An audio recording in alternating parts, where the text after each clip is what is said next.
On a un pan d'histoire devant nous. Un pan d'histoire? Oui. Ah, effectivement. Et écoute, moi, c'est des voitures qu'à la base, j'adore. Ce modèle-là en J'ai particulier, un oui. petit faible pour ça. Mais tu sais, on s'entend, là. C'est des modèles qui ont été cool. À un moment donné, ils ont été jugés. Puis là, ça redevient cool. C'est toi qui as le jugement trop facile. Arrête ça. De 86 à 92, la course automobile qui était vraiment à son plus fort au C'est l'âge Canada. d'or. C'est l'âge d'or vraiment de la course auto. Puis surtout, la série Players, le Challenge Players. La première course, écoute, la première course qui a eu lieu en 86, j'ai la chance d'être ami avec Richard Spanard. J'y ai parlé ce matin au téléphone justement pour qu'il me raconte un peu l'histoire, comment ça s'était passé, le développement des voitures, tout ça. Puis il me disait que la première course, écoute, ils se sont présentés, il était 72 pilotes. 72 voitures. Et on est loin des grilles de 20, 25 quand on a une bonne grille. Présentement, la course automobile, c'est ça. Mais dans ces années-là, 72 voitures. Puis c'était les meilleurs pilotes canadiens qui étaient là. Écoute, quand ils sont arrivés à Mosport, c'est une piste qui n'est pas reconnue pour être une piste dure sur le freinage. C'est rapide, c'est vite, il y a de l'élévation. Oui. Virage 2, virage 4, il est hyper rapide. Fait que les voitures fonctionnaient quand même bien là-bas. Mais 2 fins de semaine, par la suite, on allait courser à Montréal. Puis là, à Montréal, c'est tout à fait le contraire. Des longues lignes droites avec des grosses zones de freinage. Ils disent, écoute, on ferait 3 tours, la pédale de frein descendait au plancher. Mais là, ils ont dû remédier assez Ben là, rapidement c'est ça. à Là, écoute, c'est là que la Camaro, en même temps, est devenue un banc d'essai aussi un peu pour GM. Fait que là, qu'est-ce qu'ils avaient fait plus tard dans la saison? Bien, ils ont justement mis un upgrade au niveau des freins. Ils étaient arrivés avec des freins Brembo. Mais ça, c'est des freins qu'on retrouvait sur des Porsche et des Ferrari. Non, je te le dis. C'est lui qui m'a dit ça. C'est lui qui me dit ça? C'est là avec la chemise, là? C'est ça. T'es sûr qu'il est crédible? Je sais pas. Tous les gars de Camaro ont ce look-là. Ah ouais, non, c'est vrai. C'est deux voitures qui sont supposées être identiques, mais ça, c'était une voiture qui était prête pour la course. Ouais, Il faisait juste mettre une cage, des bancs de course dedans. exactement. Let's go, on s'en est sur la piste. Mais écoute, en partant, justement, c'est 2 années différentes de voitures. Oui, 88, 91. Exactement, en plein ça. Mais le but, ben, dans ces années-là, on appelait ça le showroom stock racing. Donc, qu'est-ce qu'on prenait? Là? C'est qu'on prenait une voiture qui arrivait chez le concessionnaire avec un packaging d'options quand même dessus spécifique à la course auto et on l'adaptait pour la sécurité des pilotes. Si, écoute, quand on regarde les mécaniques qu'il y avait, c'était rien de bien compliqué. C'était un moteur 305 à chaud dans ces années-là qui faisait à peu près 230 chevaux. Mais quand même, c'est juste assez avec le rapport poids-puissance pour que ça soit le fun, puis surtout que les pilotes se battent à armes égales sur la piste. C'est ça. Fait qu'une des particularités aussi, c'est qu'ils ont changé un peu plus tard. Ils voulaient que ça fasse un peu plus de bruit.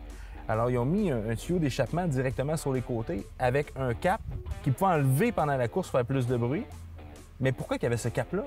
Bien, parce que justement, le but, là, c'est que oui, ça faisait du bruit. Les spectateurs voyaient les voitures passer. C'était excitant la fin de semaine sur la piste. Mais c'était très, très encouragé par GM, disons, de rouler ces voitures-là sur la route aussi. Fait que Donc, autres, la semaine. Ils mettaient les caps, il y avait encore la sortie Il y avait encore la d'échappement sortie d'origine. originelle en arrière. Puis, let's go, on va mener les enfants oui. à l'école. Puis, C'est exactement ça. Là. On ferait plus ça aujourd'hui. Oh, d'après non, moi. non. Là, il y a des Camaro. Il y avait aussi des Trans Am. Ouais, c'était à peu près, écoute, la production, on parle à peu près, disons, 75 Camaro, 25 qui était du Firebird. Puis, il y a eu quasiment 400 voitures au total là, de Au fabriquées. total, entre 4 et 500 voitures de fabriquées. Il y a des voitures qui ont coursé là-dedans, il y en a qui n'ont pas coursé, comme celle-là qu'on a ici. Fait qu'on s'entend pour dire que les voitures qui ont coursé, ils ont eu ça pas mal plus dur aussi. Là. Puis le but, c'est d'avoir des voitures le plus égales possible. Par la suite, c'est sûr que les gars ont essayé d'améliorer et essayer de jouer un petit peu ces ajustements, mais ils étaient quand même restreints pas mal. Là. Tout le groupe motopropulseur, il fallait qu'ils travaillent avec ce qu'il y avait dans l'auto comme tel. Fait que c'est quoi? Ils jouaient avec les pneus. Les pneus, beaucoup. C'était des pneus qui étaient chevés, mais chevés manuellement.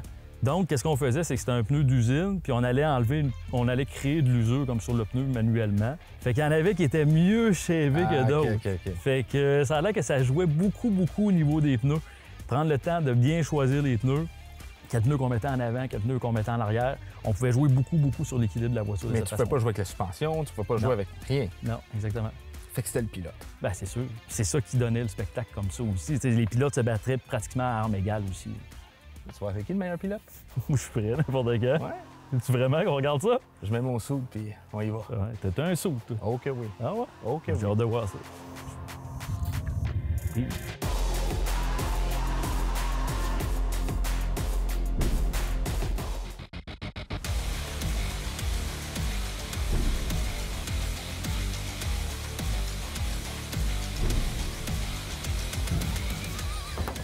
C'est ça ton saut?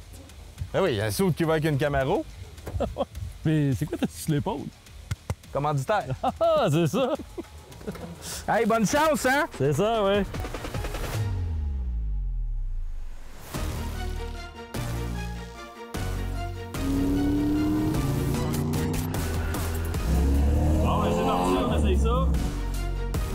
voitures sport, là, les grosses américaines, là, ce qui était le fun, c'est que c'était des voitures qui étaient fiables. Fait que c'était des cruisers plus que des voitures sport. Ben, ça reste confortable. Il y avait des voitures, bien sûr, qui, eux, ont fait juste la piste. C'est le cas de la voiture que je conduis aujourd'hui. 43 000 km de piste. C'est assez incroyable.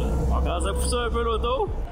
Simon, il a la voiture de course, c'est un pilote, puis c'est moi qui se ramasse avec la voiture de base. Mais lui, il s'entête à pousser la machine comme s'il est dans une course. Ce qu'il comprend pas, là, c'est que c'est pas une course, c'est une émission de télé. Eh non, c'est l'orgueil d'un pilote. Vraiment agréablement surpris de voir comment que la voiture est pressée. On sent que le châssis est rigide. C'est sûr que le fait d'avoir mis une cage de sécurité, on augmente beaucoup la rigidité du châssis. Puis là, quand on parle d'éléments de suspension aussi qui sont modifiés, les amortisseurs sont un petit peu plus rigides. Les barres anti-roulées aussi qui sont plus grosses sur la voiture. Ça aide aussi au niveau de la direction de l'auto. Là, j'en vois Johan qui essaie de travailler pour me dépasser en arrière. Il veut pas me laisser passer, hein? Dans ces années-là, les options, c'était le T-top ou le toit dur. Sincèrement, essayez de trouver un toit dur. Mais en course automobile, est-ce que vous voyez des T-top? Non. Ça, c'est une vraie voiture. Dans ces années-là, vraiment, le seul compétiteur que cette voiture-là avait, on se cachera pas, c'est encore la rivalité Chevrolet-Ford avec la Mustang. Hey, je peux vous dire que la tenue de route d'un Fox Body arrive pas à la cheville de la Camaro. Vraiment surpris de la tenue de route. T'sais, ça a dû être le fun de voir, mais surtout de conduire pendant que 40 malades avec des Camaros sur une piste de course. Je vais aller profiter de son aspiration pour essayer de le dépasser, là. Sinon, j'ai un plan B.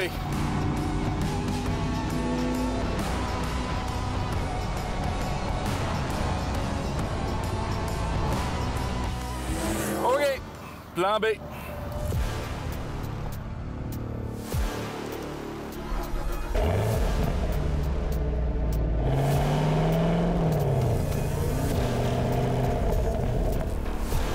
Et voilà, dansez-vous. Mon oncle arrive. Oh oh! Oh, Johan vient de sortir la bête! C'est un peu différent, mon Simon, hein? Ça commence à être sérieux, là. Et puis là, elle commence à être survireuse un peu. Mais je vois que Johan, il travaille quand même fort en avant aussi.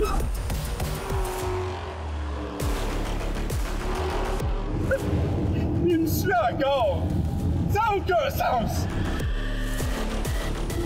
Il vient me rechercher des courbes comme si j'étais arrêté. C'est là que tu te rends compte que je suis pas un pilote de course.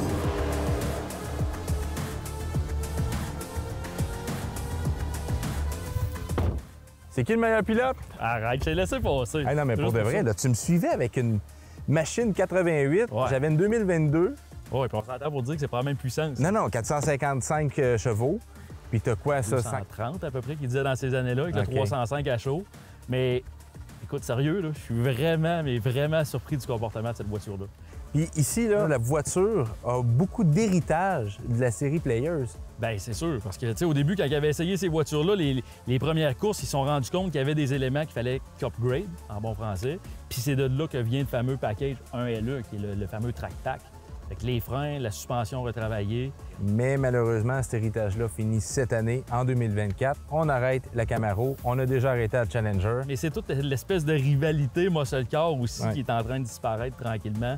Puis ça me rend triste. En espérant que ça revienne un jour. En espérant que tu enlèves ta perruque puis ça se rende pas trop mauvais en dessous.